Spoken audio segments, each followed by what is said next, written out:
Yeah, hi, I'm Amelia Williams. I live in Nelson County, and many of my compatriots in Nelson are going to be speaking later, so I'm here to read testimony today for people who can't be here, Bob and Mary Moore. Sunday, October 14th, 2017, headlines read, "It's just a win-win for everybody." I beg to differ, says Mary.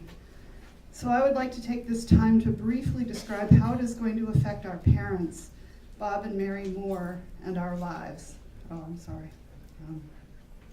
The parents are Bob and Mary Moore. What this does to our future is not about money, but about an end to a family's dreams and plans for the future. It is unbelievable that it is legal for a corporation to override human rights for something that is not crucial and for corporate gain. I have fibromyalgia and have been physically ill since the news broke on Friday the 13th of October that the pipeline is going through. Even though we don't own the farm it is going through, I have lived here for 44 years since my parents moved here.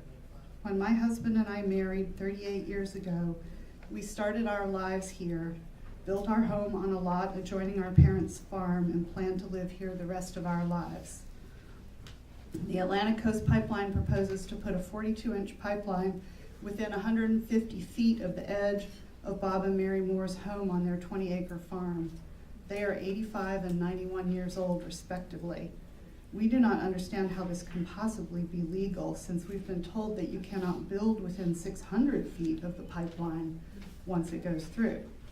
At this time in their lives, I'm not sure they could live through moving. We have requested that the pipeline be moved further down on the property so that it would be less invasive to their lives, and we have been advised that the Atlantic Coast Pipeline was too far along in the process to make this change. Please note that originally the pipeline was scheduled to go through the middle of the farm, but the route was changed.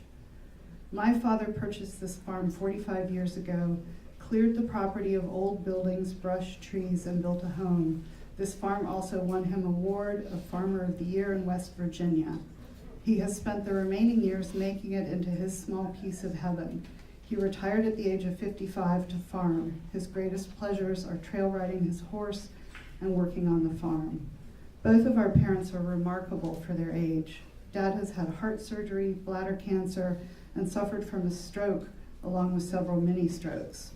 His wife Mary has osteoarthritis and does not leave home very often, but she does manage to keep the home spotless, fix their meals, do their laundry, and be outside in their yard. But as she says, she works a while and rests a while. After Dad's major stroke, the doctors told us to let him do whatever he feels like he can do. So he takes care of the farm, their lawn, his horse, and plans for the next trail ride. At their age, each year is precious.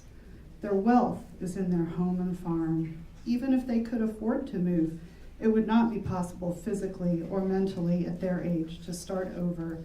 His neurologist and cardiac doctors both believe that his lifestyle is what keeps him going.